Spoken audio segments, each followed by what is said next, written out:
All right. Today I don't have a real formalized agenda, so I want to, get feedback from those of you virtually as well as in the room. And we do have 3 or 4 people in the room as well about what you want, what you need with this. But real quick, those of you that are virtual, use your green check marker, red X. Green for yes, red X for no. Those of you in the room can just raise your hand. Do you own an iPad right now that you are currently wanting to use in instruction with your students? Okay. So everyone in the room does, and you all both do as well. So that's perfect.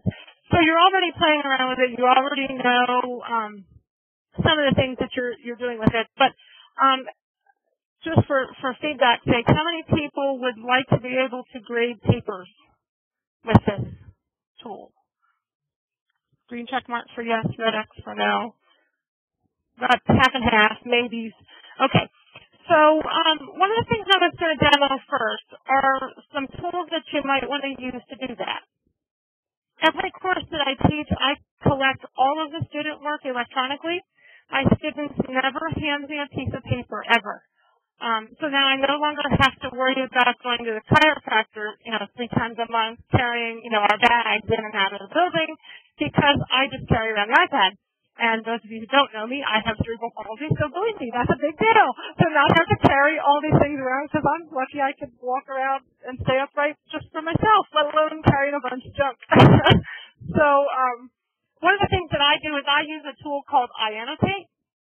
This is a paid app, so I'll put that out right up front. This is one of the things I'm showing you today that you have to pay for.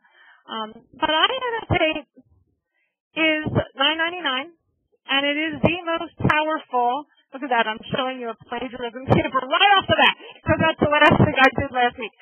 It's terrible, terrible stuff, but actually they fixed it now, so bless their heart. They did a wonderful paper. I really should. But when they graded that paper, they had a beautiful paper with not a single in-text citation, so they had to go back and put the in-text citations, and now they're fine, they got an A. But that was the original first attempt. But anyway, when you use iAnnotate, it has the biggest amount of features of any tool, any app I've ever seen as far as annotating on PDF. A lot of what we do on iPads is consume information. We do a lot of reading on iPads. But here we can actually use this tool to do more than just read. We can also correspond and interact with our students and give them quality feedback on the work that they're doing via the various tools in here.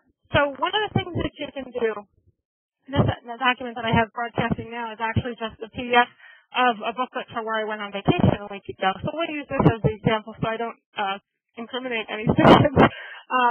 But let's just say this was the student paper. And I was going to edit it to, if I saw something that I wanted to react to, make a comment about, or a grammar mistake, whatever the case might be. You'll notice that on the side there is a toolbar with lots of default tools.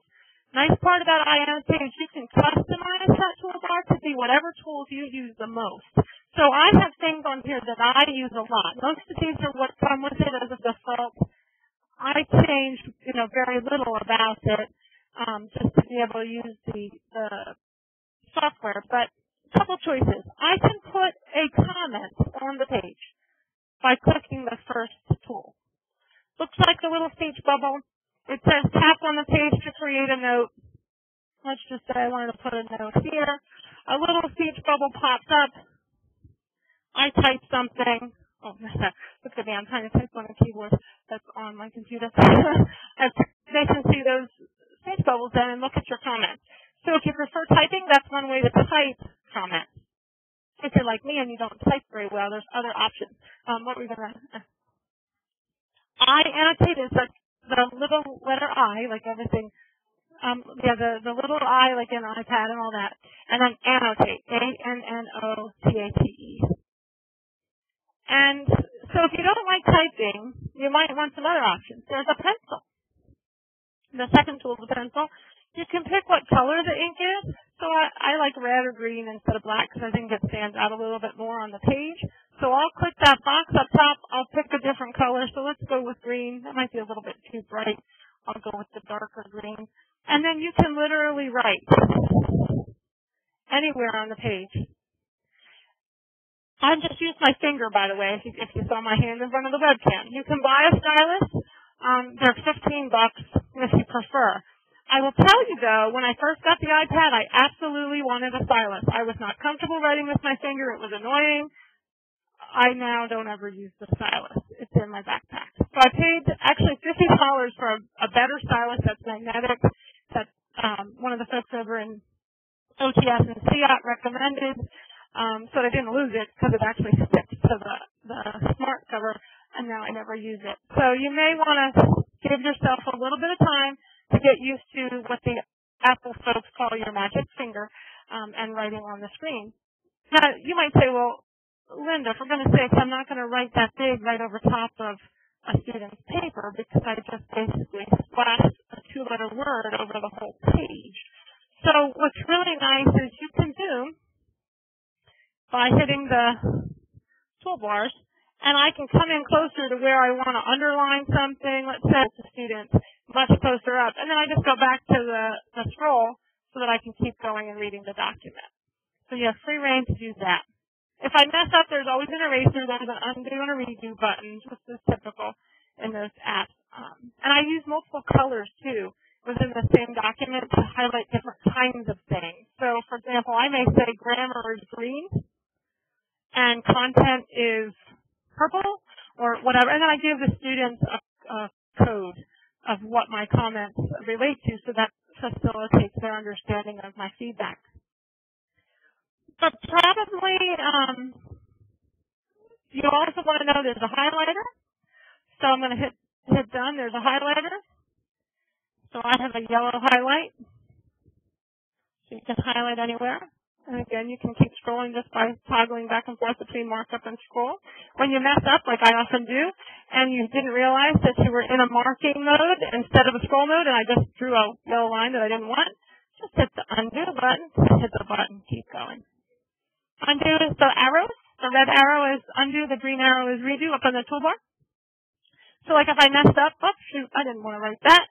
All I have to do is hit the undo button, hit my scroll toggle, and then I can move around.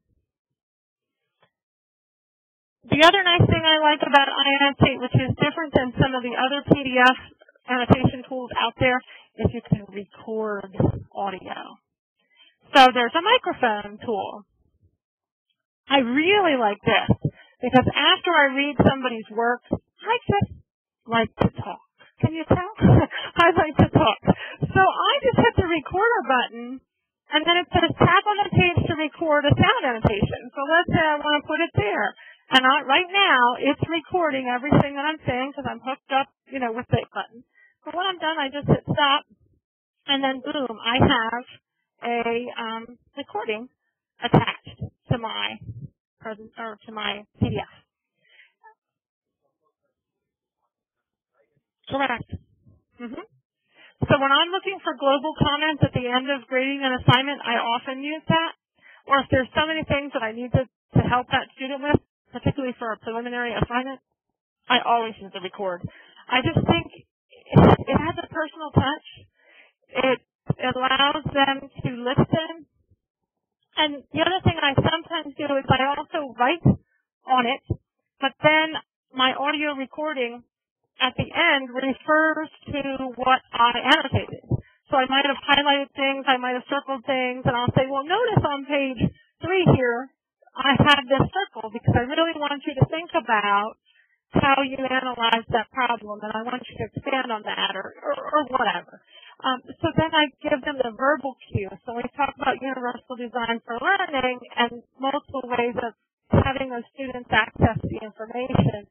I'm giving them the visual cues. I'm giving them the verbal cues. Yeah. The microphone is the toolbar, yep, for the recording. Nope, and that's going to be what I show you next. So let's say you're done grading a paper, you've written all over it, you've done your recordings, whatever, and you're ready to share it with them. Lots of options to do that.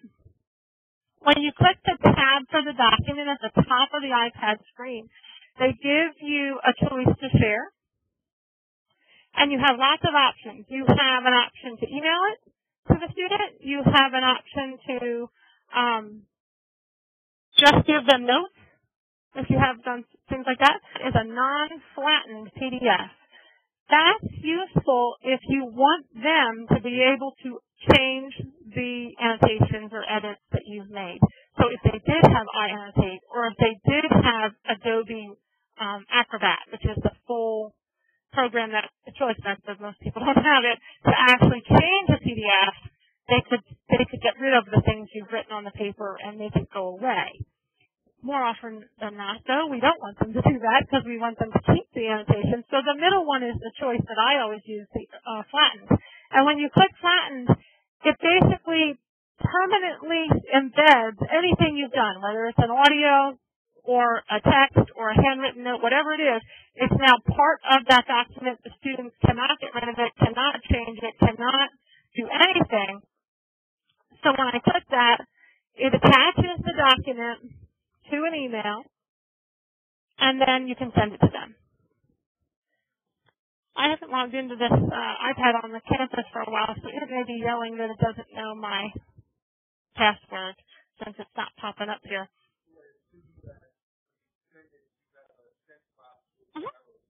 It's going right to your email. Yeah, it's telling, oh, it's really long. So it's going to tell me that it doesn't like that. But anyway, this is just my Towson email right now. No, not really. And this one, this is my poor example I've used. It's like a 50 to 70 page booklet that I'm annotating on. So I don't really need to have used that as an example. I can't imagine we have too many documents like that. But basically it's just an attachment, and they click on it and they open it and they can see it. It's really useful, and the students have told me they love it. They absolutely love it. Well, no, they don't, because I've actually, for kicks and giggles, this is going to a different email, but Wendy, your email is logged in on this machine that I'm on right now, right? Because I keep hearing things beep. So it's just W. Gibson.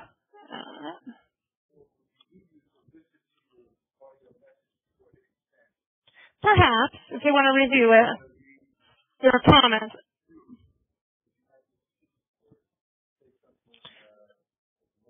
We'll see if Towson will let me send this thing or not, because it was yelling at me that it was a really big file. But we'll see. If I can get it to come into Wendy's email, maybe we can show you what it looks like when we open it.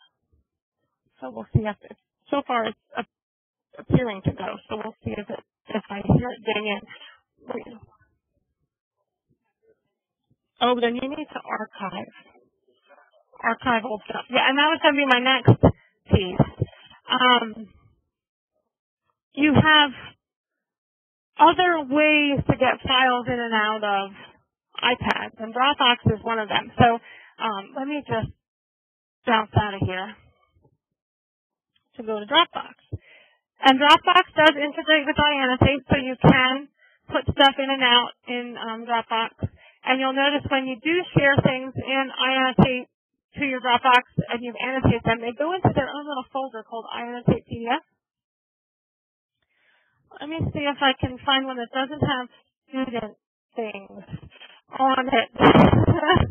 Well, you can laugh. This is like a work ticket for my husband, and I don't even know if there's stuff written on it, but we'll see. My husband actually uses this iAnnotate and Dropbox to do his work. He owns his own business, and they do a lot of work for retail stores. So this is, I don't know, where are they?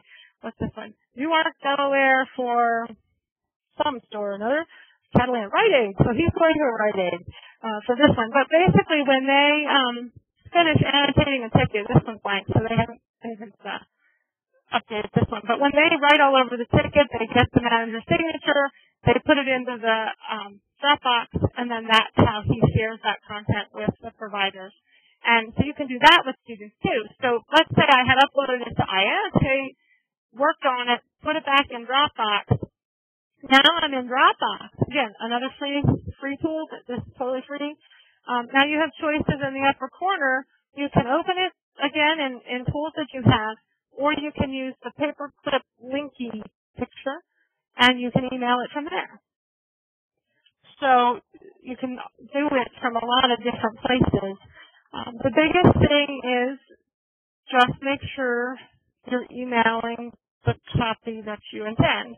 Because, for example, in this case, this is a blank work ticket. I have to remember to update that I annotated it in iAnnotate first before I go send it if I do it from Dropbox.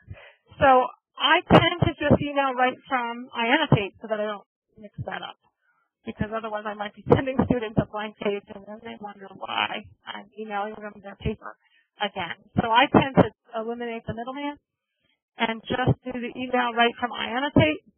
But then I archive them in Dropbox, and then I put them back on my computer in my office or at home, because I save them. I mean, I save all my papers that I grade and file them. So even though they're handing them in electronically, I'm still keeping archived copies of everything that I do.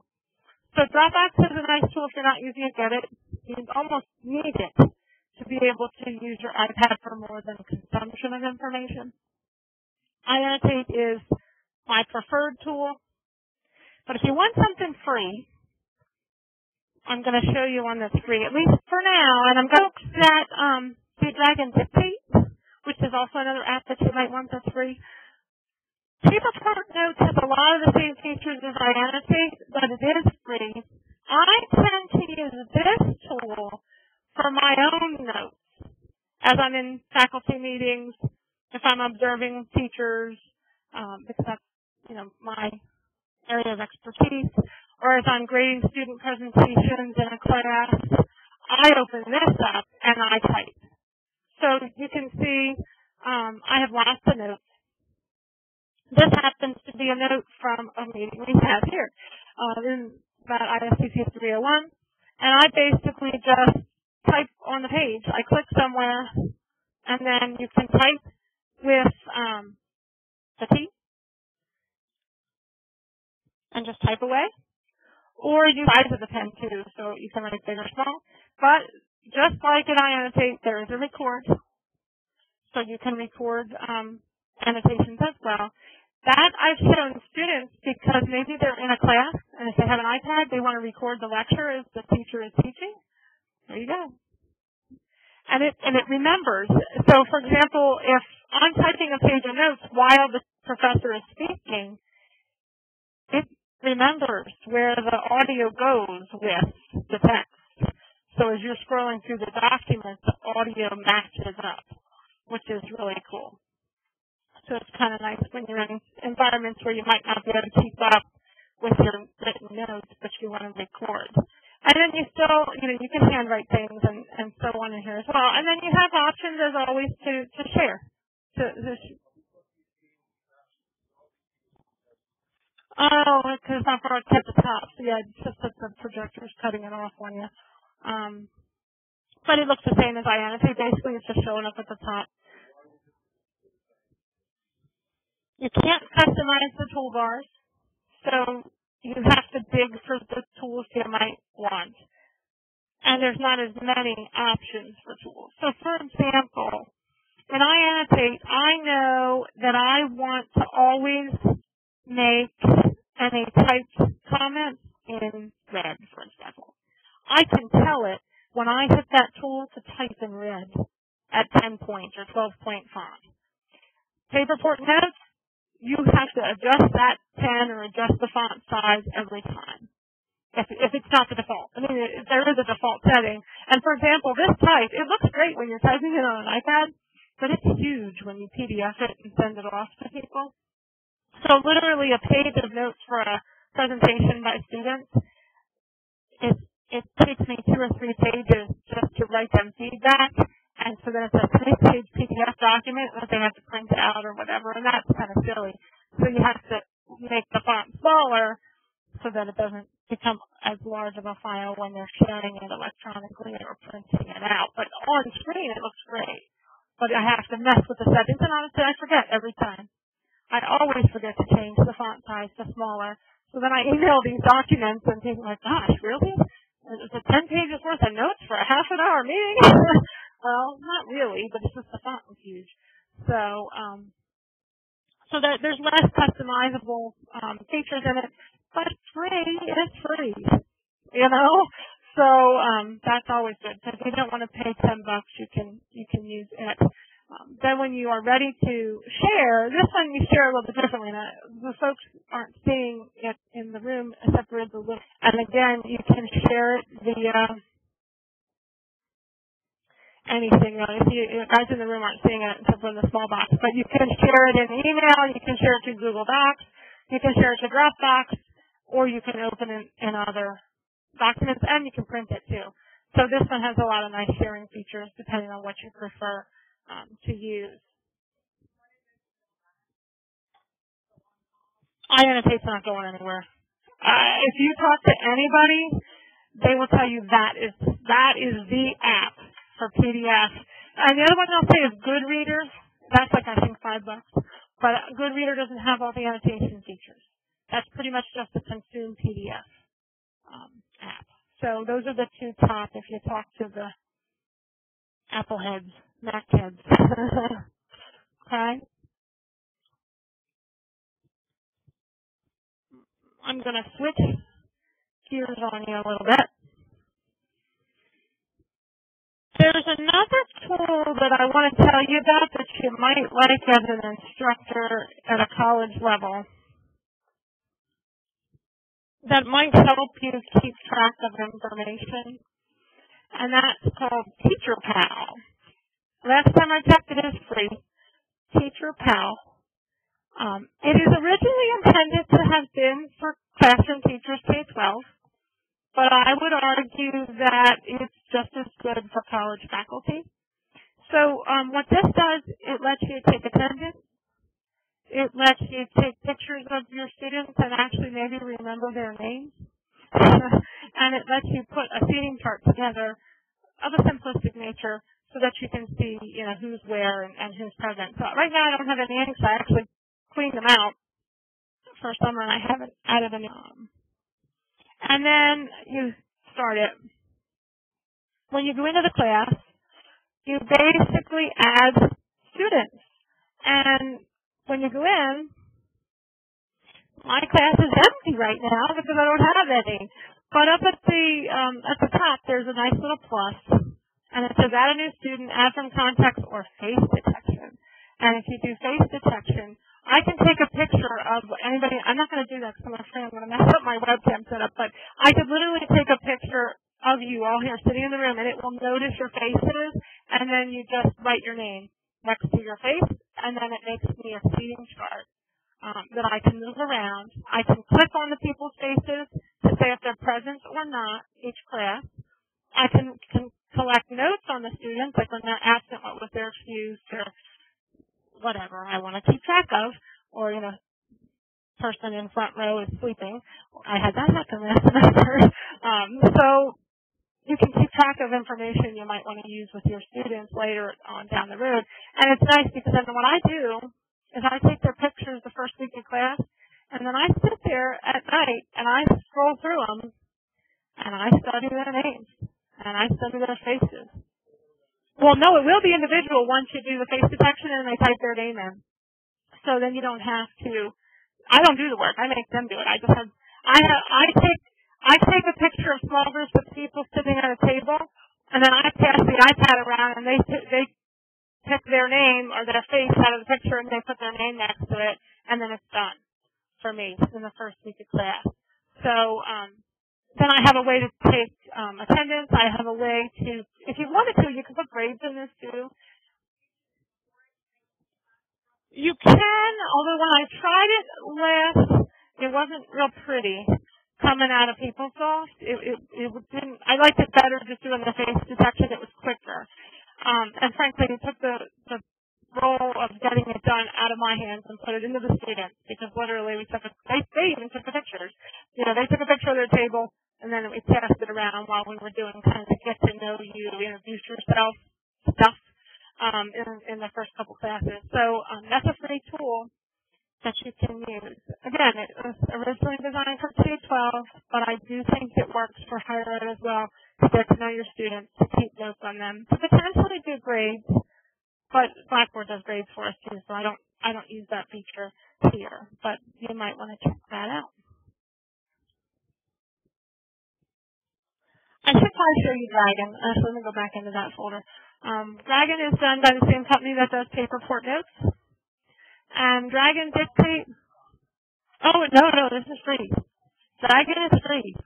So I haven't used it in a while, but this is nice for the folks like me who are eye-hand coordinated challenged, and you can't type worth beans. I mean, I teach technology for a living, and I can't type.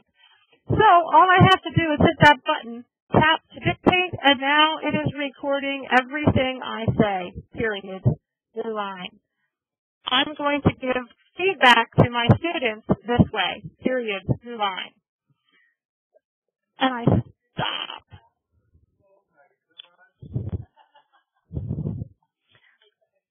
So you don't even have to do recording. Because if you're like me, I hate my voice. Yes. And what's really cool is that you got to get used to doing that period, new line, or new paragraph stuff. And there's a bunch of other commands, too, that you can memorize and learn. But even if you forget to do that and you just start rambling on, you can go back and edit it, so who cares? But when you're done, you can, again, if I just copy it, I plop it into Paperport Notes, and then I edit it, and then I email it to them. Or better yet, like, Debbie, you could attest to this one. There was one day I was driving here to Towson. I live in Lancaster, Pennsylvania. I'm driving to Towson, and I know I am not making it here in enough time to set up a webcam and a microphone to do a WebEx session with my class. So I'm using Dragon in my car, because of course you have to be hands-free in there, and so I'm dictating an email to Debbie. Can you please go down to room 207 and hook up the webcam? And then I sent it to her. And I didn't do anything illegal because I was hands-free. So, how cool is that? So literally you could be commuting to and from work and doing feedback for students or writing emails and not really have to write the email. So I like that tool as well. And this is another good one for students to record lectures. It won't be perfect. Some of the recognition is obviously going to be off.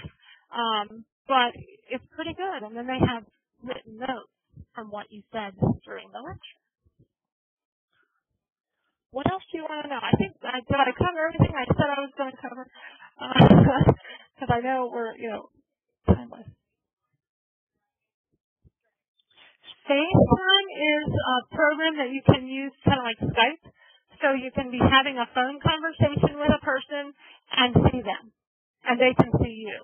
But you have to have two people with Apple devices, so an iPhone, iPad, iPod, and they have to be, for right now, on Wi-Fi.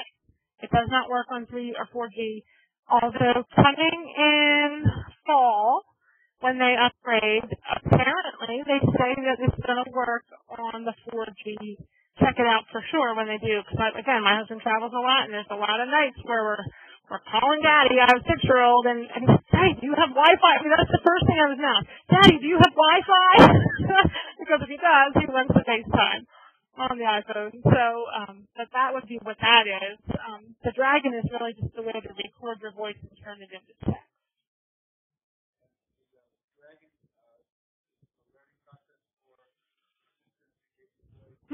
None. And that's what's really nice. It's very accurate up front. I speak a mile a minute, as you noticed. I'm trying to remember to slow down. And even then, it gets most of what I say. And it also connects to your contact list in your email address book. So when you speak names, it actually knows what you said because it finds it in the contact list, which is kind of nice for those professional kinds of things. Copy paste it into anything else, email it to yourself.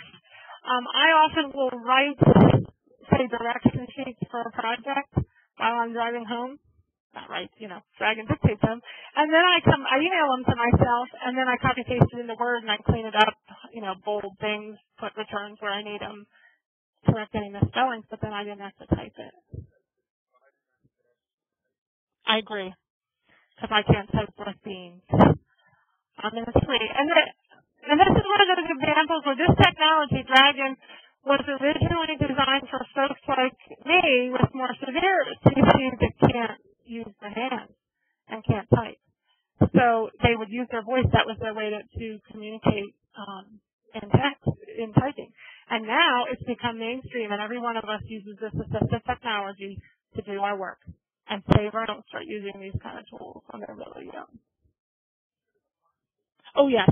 On the advice of our tech folks, they would like me to show you something important that is going to be the policy, if it isn't already, for Towson folks that have iPads given by the campus about security.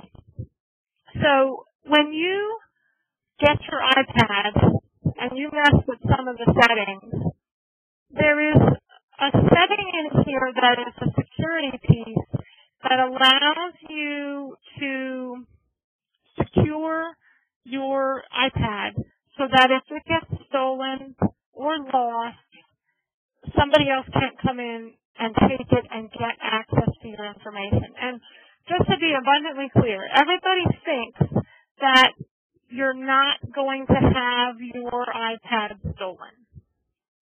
But I can still. I was at a technology conference in Florida, and I had left my iPad in my hotel room for the day. And when I got back that evening, our room had been broken into. The iPad is now gone. And I had everything on this iPad. My email was all there, which, of course, the password, I remember the password, so I don't have to type my password email every day. They could access my Facebook. They could access files that I had in my Dropbox or my annotate and all these, like you said, student information.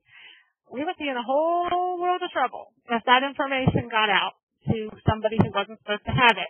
So we need to make sure that we lock these iPads. So what I did is I went into the settings app, which is that gray cog-looking app, and under the general settings, so along the setting column on the left-hand side, click General. There's something called Auto Lock and then a Passcode Lock. So the Auto Lock is, you can set it for however long you want. So, 15 minutes, 2 minutes, whatever. I have it set for 15 minutes. And then the Passcode Lock, you set what it is. It's just a 4-digit number. So if I do turn it on, I know what my code is. You don't need to know that, of course. And then it locks automatically with, I don't Peter wants to speak. There we go. So now when I open up my iPad, it says it requires the passcode immediately. So that all the time, whenever I close my iPad cover and then I open it back up again, I have to type in that 4-digit code to be able to access anything. So if all they can do is reset it to factory settings, which means all my content and passwords and everything else are gone. So make sure you do that. Make sure you have it set to require the passcode. And I do it immediately because I'm a little weird about that. Because literally, if you put your iPad down in your office and you go across the hall to the bathroom, that's all it takes for a student to come in. And so that 2 minutes is all it takes. And then they could be accessing all the information. So Towson is requiring us to use the passcodes. So again, that's under the General tab, under the Auto Lock, and then the Passcode Lock. Set it, make sure that it is enacted so that people can't get to your stuff. Fine. The other thing you probably want to know related to that is something that I wish had already been invented when my iPad was stolen. It came out about a month later, which was kind of like salt in the wound. But there's something called Find My iPhone, which you definitely want to enable. So you'll have your Apple ID that you will create. The Find My iPhone is another app which you might need to download. I'm not sure if it's coming automatically with it. Oh. But you have to have it first. All right, what is my Apple ID? So I have to use my whole address. I think it's this. Okay. When you do this, you're going to get to see all the technology that my family owns, probably, because we have a lot of these. But what it does is it finds all of your Apple devices, that are logged in with your Apple ID. So in the case of my personal materials that I own, we tend to use all my Apple ID because you can they're under my Apple ID because I already bought iAnnotate, so we don't have to pay $10 more every time they get one. So we can see that one of my husband's employees is going to be in trouble because they've disabled their location services on their device because we tell them they have to do that so that we know where they are. But that's one of his employees I know. So basically it will find every device that you have in here. So we have this iPad that I'm working with, puts it up on the map. You can see right now that I'm on the campus of Southern University. So it's close enough, but yeah, it's not totally perfect. I'm in the walkway or something. That's kind of interesting. Yeah, it is. Yeah, it's somewhere within there. That's true. Yeah, you're somewhere within the circle. My iPhone, which is sitting behind me in my backpack, they say I'm a little bit further away from, so that's kind of funky. But then you have one of my husband's workers is in the middle of a JCPenney right now near the King of Prussia Mall. So you can see he's working. And then my husband, let's see, he's driving right now, it looks like. So he's driving to Delaware, last I know, down to Rite Aid or something. So you can track your kids and things like that. And then the other folks, the iPad team, I don't know where they are today, but it's disabled. So either they're in a place that they don't have a signal, which is also possible because they're in some of these big stores. They're doing Rite Aid. Or else they turn it off, which means I'll call them later and say, oh, by the way, you're walking around with an $800 piece of equipment. I need to know where it is all the time. Turn the location services back on. So the good part about that is that if you do lose it, you can find it. So as silly as it is, a couple of weeks ago, this broadcast messages to it. You can make it beep an alarm at you so that you find it. And literally, Tom, the guy that has that one, couldn't find the iPad. So we broadcast a message and sent the alarm. And then his wife was like, oh my gosh, what is that obnoxious noise? And here it was in their living room under a book. And it's just so thin that it's real easy to not notice it. And here it was in his house the whole time. So, okay, good. Now he knows where his, $700-800 piece of equipment is located. This is excellent. So that's another thing. I know I've had former students of mine, they forget their iPhone in their office and then they go back to their apartment or whatever and they don't know where it is, so they use this. Oh, good, it's in my office. No problem. I'll get it tomorrow or whatever. So that's another feature. And it is nice that walks, you can find it with a quickness. So, other things you want to know?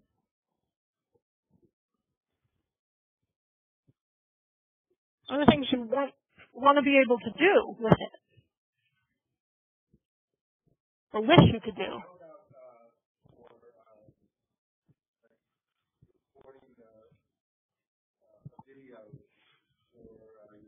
Mm-hmm. Okay. There's lots of apps for that. I have several. Let's see, what would be my favorite? I don't know if I have a favorite, so I'll show you one that I know is free. Let me find it, because I have so many things up here I can never find anything. Show Me is one. Learn to Teach Anything is their tagline. So you can use this. It's kind of like an interactive whiteboard.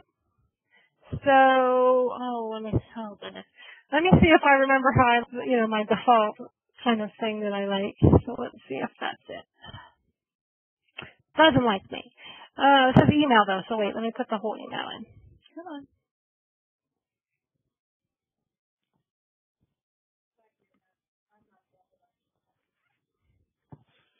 It doesn't like me, so I must have logged in with Facebook then, I think.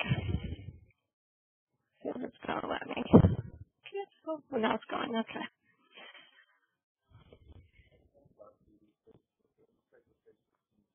Yeah, I'm not overly crazy about it either, but sometimes I'm lazy, so I do.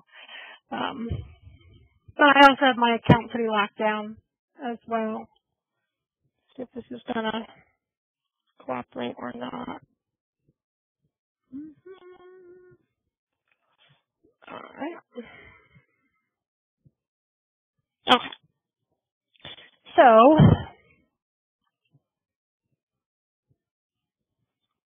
I guess I didn't do it before like this because it's telling me. But basically, you can follow various subjects and they'll send you and show you videos that other people have done. But I don't really. Oh, I don't want to follow. I don't want to do that right now. I have to follow one thing. All right, fine. What do I want to follow? How about, well, I don't know, education. I just want to follow. How about that? Can I do that? Is that one of them? Okay. But it didn't go on the list because I didn't hit the add button. All right, I'm just going to do history just to make this easy. And then basically, you can use this as an interactive whiteboard. So you can look at what other people have done. You can make your own. So you take screenshots of whatever you want to show the students, whether it's a web page or whatever, and then you can write on top of it like an interactive whiteboard. So you can do that. So I don't know. Let's see what's one that looks fun. I don't know that any of these are so stimulating, but how about points, lines, and planes? It's loading. And this is what somebody else said. I did not write this.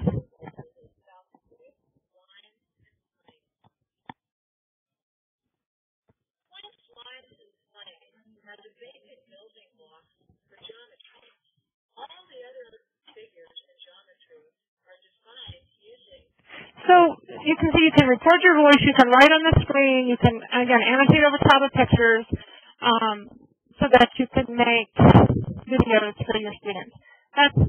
That's free, yep.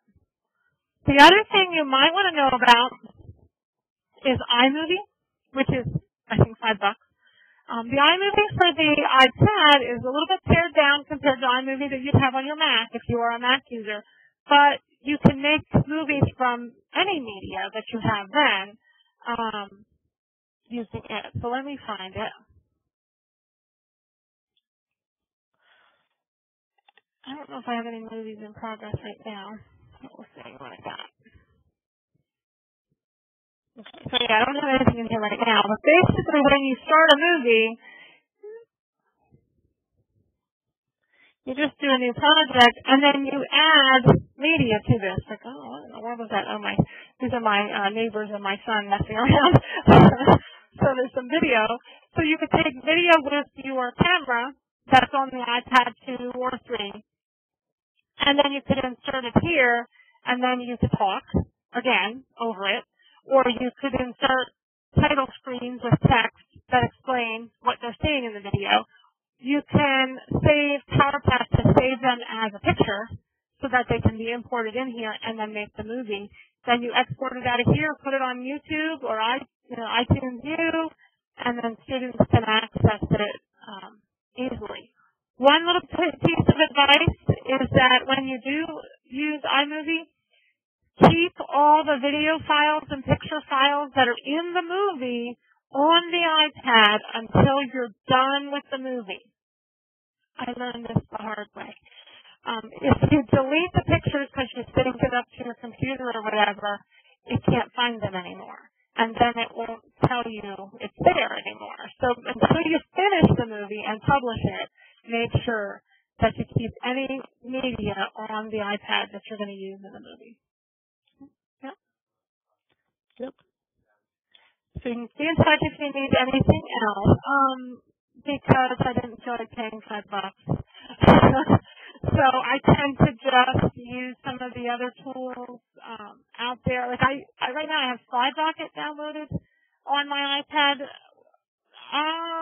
No, I think that the basic is free. But then if you want to do some more advanced sharing features, I think you have to pay. But that you can import PowerPoints into that and then broadcast from your iPad. If you did just do a PowerPoint, you could save it as a PDF, and then you could show it via PDF on your iPad, but that you lose all the annotation and animation stuff if you did it that way. I haven't. I tend to still stay with my Microsoft Office products, just because that's what we do more of regularly. I will say the one tool, gosh, what is it called, Lenny? Do you remember that emulates Microsoft Office? Oh my goodness. Just because yeah, but the one that's like in litigation right now with Microsoft because it's so good. Oh goodness.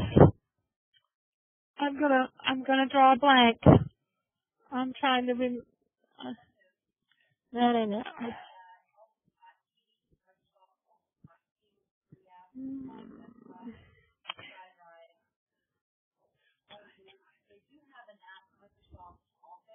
Yeah, then you have to play. Yeah, but you gotta pay for that one, don't you? Okay. Oh heavens! See, this is what happens when you have way too many things on your iPad and you forget because you don't. The one I'm referring to literally looks exactly like Office. How do I? That's because you have to be on the internet to use it. There we go. Let's see if I'm gonna lose again.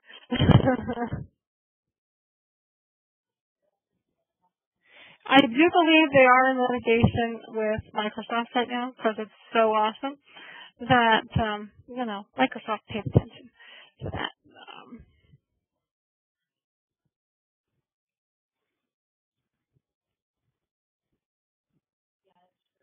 Okay.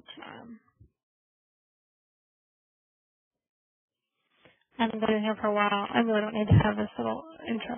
But basically what this is linked to my Dropbox. So whenever I put anything in my Dropbox, I can open it up here. So, I don't know. What should I open? How about a student feedback form? You can see what my students say about me. And then you can type. So you'll notice at the top of the screen that you have all your little tools and various things. So I think it's really awesome. It's been a while since I've been here, so they've changed the menus. I have to get my self reacclimated to it. There we go. So you have access to Excel, Word, and PowerPoint. So if I was doing this in Word, let's just say, I don't know what should we call it.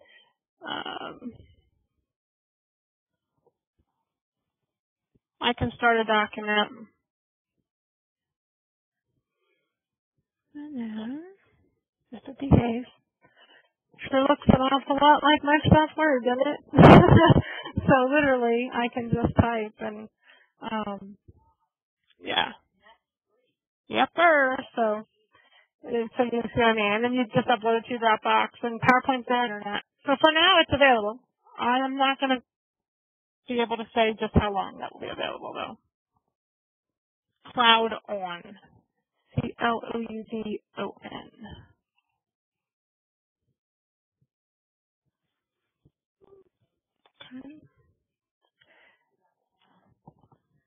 Oh, I know what I didn't share with everybody about is the mobile app for Blackboard. Right. So if you're using Blackboard with your students and you want to be able to grade things that they hand in, Blackboard has a mobile learn app. It's free.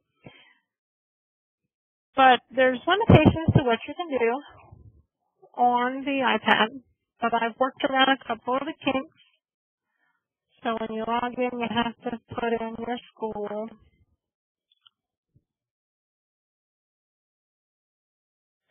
And log in.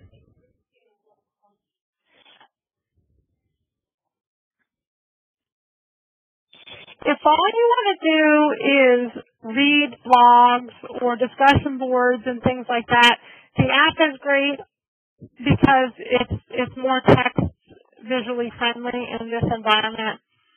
But if you want to actually grade and enter grades into the My Grade Center type thing, I don't use the app because as you will quickly notice if you played with this before, is that this is really a student user end app. So it's just about accessing information. You can post announcements and things, but you lose some of the features. But if I want to go ahead and actually grade something, so for example, I should be in a course that actually I'm teaching right now. Is this the one I'm teaching right now? I think. So, for example, my students right now have completed, some of them have completed a professional development plan that they've handed in this course. So if I wanted to just look at it and see what they did, I don't use the app. I go out to Safari and I access it via the web. Let's see what I've got here. And you just type in bbweb.towson.edu, and then you log in. So this looks just like it does, obviously, at your home computer or your office computer.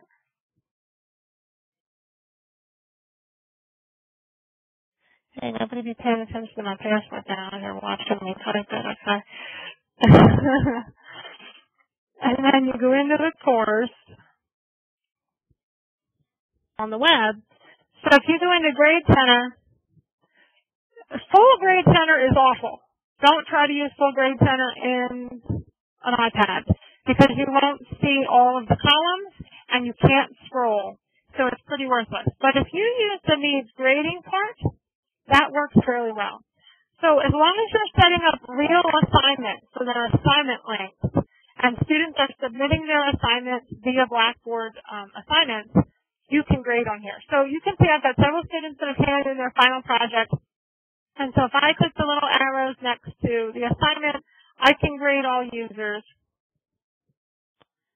And then it opens up the grading panel just like you would see on a regular computer. I can open up the file. So one of the reasons I like to grade on an iPad better than my computer is because when I open up an attached file, it opens up like that. Did you notice I didn't have to save it? Did you notice there was no pop-up? What do you want to do with this file? When you're on a PC, you have to go through that extra step. On the iPad, it just opens. And I can scroll through and read their work. This is a really long document. I can then open it up and I annotate all those things that I taught you earlier if I wanted to. But when I'm done, I just tab back over to the Blackboard tab at the top of my screen, and I put their grading. Now, I'm not going to really do this because I didn't read their paper. But you put their score in. If you want to do feedback, this sometimes gets funky, and it doesn't always behave. So if you're finding that when you click in this box that you can't type right or the screen kind of bounces off out of the page, turn off the text editor. Get rid of the tools. So yeah, okay, now I can't make it red text and bold and all that, but who cares? I can still type. So now I can type in my comments and so on. The other thing that sometimes I've noticed, even when you turn off the text editor, sometimes the text is still kind of funky. Like it doesn't let you move around very well. If that happens, and it's not consistent, sometimes it is a problem and sometimes it isn't. At the very bottom of the text box, there's choices between smart text, plain text, and HTML. Switch it to the plain text. And then that eliminates any glitches. I hope over time they get it, better. But for right now, you have to kind of overwork the system a little bit to make it function. But it's nice because I don't have to carry a laptop with me to grade papers. I can do almost all of it on the iPad. Questions from our online users or?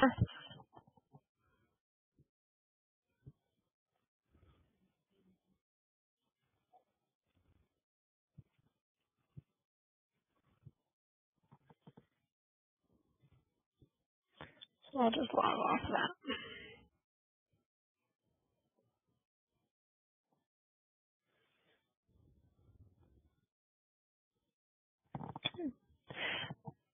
I've kind of taken it upon myself to figure out ways to do the work that I need to do with this tool because I don't like having to be stuck in front of a computer or carrying around a lot of stuff. So some of it takes a little bit of getting used to because it is a little bit different than what you may have done in the past. But in the end, it adds flexibility. So I can do my work from anywhere, pretty much.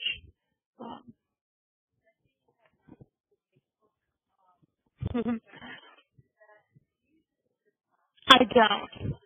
I haven't, because originally I was under the impression we had a policy we weren't allowed to friend students until they graduated, so I have never gone there, although perhaps that has changed. I'm not sure. So don't quote me on that one. Mhm. Mhm.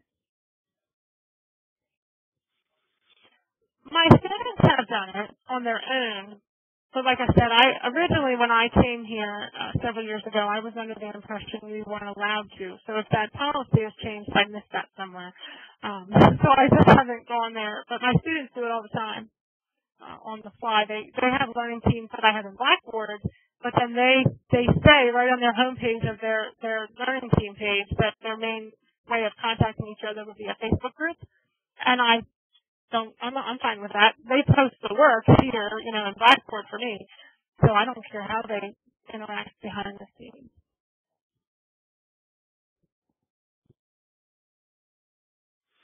And of course, you can see I have lots of other fun toys. I have a 6-year-old, so you can see most of the things on my iPad relate to a 6-year-old, but it's fun. No, I use them a lot. I name them, so you can see all these. For those folks on the online, you. I don't. Honestly, I don't know where anything is. I use whatever. You can see the tools that I use the most are on the bottom, and you can customize what shows up at the very bottom of the screen. Everything else I throw wherever, and I occasionally get annoyed, so then I organize some more. But then, of course, once you organize something, you for it. Mm-hmm. So I take train. Anything related to train comes up, and then I can hit it from there. So I don't know where it's at on the iPad per se, but I'll find it that way. Or I'll go to if I Safari, I look it up. I know yesterday my son was complaining he couldn't find the App Store. He's bugging me to buy something Alex. It's a new game by the makers of Angry Birds, and it's a physics puzzler kind of thing.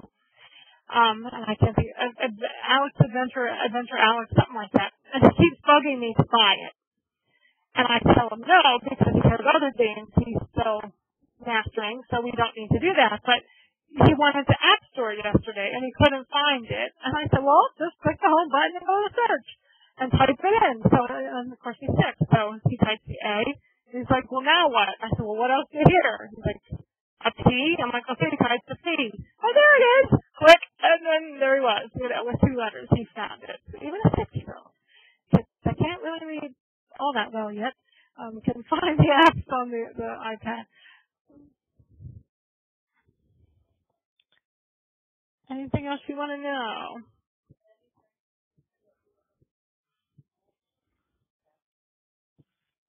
It's fun. Okay, those folks that are joining us via WebEx, any questions, comments? You can use the chat box, or I can give you a microphone if you prefer.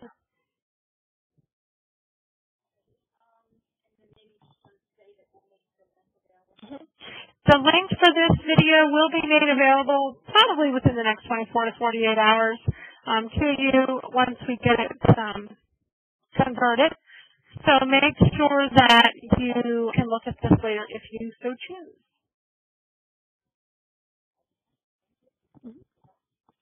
Have a great day, everybody.